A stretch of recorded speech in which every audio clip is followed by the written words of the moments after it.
Hi everyone, I'm Adam from Trade with Precision and welcome to IC Markets Market Commentary. So we've got a couple of new toys. We're going to have a look at the VIX here. We're looking at the volatility index. And simply put, all you need to know is we are sitting at very low levels, which means the market is not feeling very unsettled. In fact, it's feeling quite happy and calm. If we've got another new toy, which is fantastic, as we're looking here at the dollar index. So here you can see the dollar. This is the performance of the US dollar against a basket of other currencies, which includes the euro, the Japanese yen, the British pound, the Swiss franc, the Canadian dollar, and the Swedish krona. And we can see here it's been testing some levels of support. Overall, the trend is heading lower. And also, most importantly, if we just switch it to a much higher time frame here, you can see a lot of pressure on that weekly candles starting to push it a little bit lower. I was thinking last week we would get that breakout. If we have a look at Euro Daily, I was thinking we'd get a bit of that. However, it didn't follow through. The markets did not follow through. But they did pull back, and we did finish relatively strong on Thursday and Friday. So this week we could see this continue to push higher. Once we get through this barrier, there should be an increase in flow in the markets, and we should see that dollar start to relax and start to weaken, and we should start to see some trends appearing. If we have a look at dollar yen, you can see here we haven't had any good trends here for about 6-7 weeks. That's a while, almost 2 months. Hasn't really done a lot, and so there aren't many trading opportunities here. If we have a look at gold, gold has been one of the better performing trends lately. So here we look at it from a daily perspective. It's been running for a while. It needs to take a bit of a breather, but I think it's very reluctant to come back down. From a monthly perspective, it has actually been consolidating for 4 months and finally broken out. So it's had a little bit of a breather. From a weekly perspective, we can see it's only been going for about 2 weeks now. So although I would say we could do with a pullback at any point, and it has been moving quite aggressively, at the same time, I feel like there is still some more upside potential. Any pullbacks here back into the moving averages for me would represent good buying opportunities. If we compare that to silver as well, you can see a beautiful consolidation here. Consolidation before taking off, it's also broken through that resistance level. And so it's relatively close to the moving averages. It's not looking as overextended as gold itself is. And of course, also silver has much more upside potential when you look at it from a historic perspective.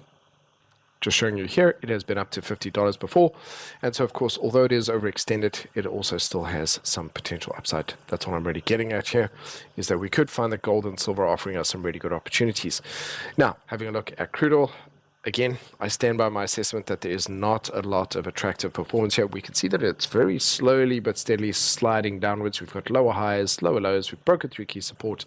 But the trend itself is very lackluster, kind of milquetoast, not really doing very much. So crude oil, not seeing many opportunities there, especially from a daily perspective, not offering anything there. Now let's go and have a look at the global indices. Let's have a look at the S&P. S&P looking particularly nice and bullish here. We've broken through some nice resistance. A little bit, a couple of days. Any kind of a pullback here again for me would represent some nice buying opportunities. I do want to keep in mind, this is the 4 hour. It looks fantastic. Nice little consolidation. I do want to keep in mind, however, that we are heading in towards the tail end of September. So keeping in mind that usually, or not always, but that we often get a bit of a correction in the last bit of September, the early part of October. That may not be the case now, but we do have this just continued divergence here, which is in itself asking for a bit of a correction. We are creeping closer and closer between price and the 50-period moving average.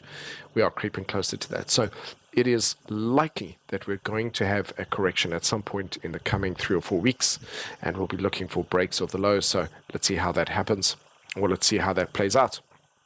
Nasdaq as well here, you can see actually continuing to just break and continue higher here, breaking up through resistance. Also has that continued divergence. So for the most part, the markets are bullish technically, but we can see that there are signs of a very slow creep of exhaustion coming in, and therefore I'm not trying to instill fear here at all. I still am bullish on the markets, but at some point we are due for a correction. If you look at it from a weekly perspective or from a monthly perspective, at some point we're going to need to just come back down to correct to the moving averages. It might be similar to last year. We're going to be very quick and just respond immediately from that. But at some point we're going to need to let off some of this buying pressure. Okay, so just be prepared for that. It is likely to be a short-term correction at this point in time. Russell 2000, you can see here there's a move, then a consolidation, then a bit of a move and a consolidation, and a move up and a pullback. So you can see that the moves are getting shorter and shorter and shorter.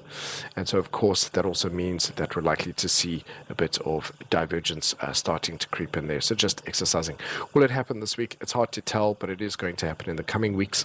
And so I'm just exercising that caution because aside from that, the market's looking in many ways very bullish. We've had the HK here in Japan, I beg your pardon, Hang Seng, Hong Kong, looking very nice and bullish. Breaking through resistance looks amazing. Any kind of, again, for me, any kind of a pullback here could represent a good buying opportunity.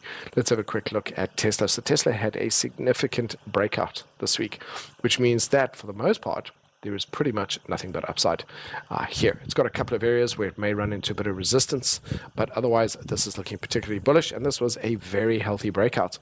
That is a solid breakout. That is not a fake out. That is a breakout. So there we go. NVIDIA itself also looking particularly good from a daily, weekly perspective. Let's have a look here. You can see a beautiful pullback, nice bullish candle. This looks very much set for a trend continuation move. And then finally, let's have a look at Bitcoin. Bitcoin just beautiful, coming back and testing that level of resistance. Nice little small bullish candle breaking above the high. This now looking as though it's going to make another run for that 125, 124,000 level. So lots to pay attention to this week in terms of possible moves in the market.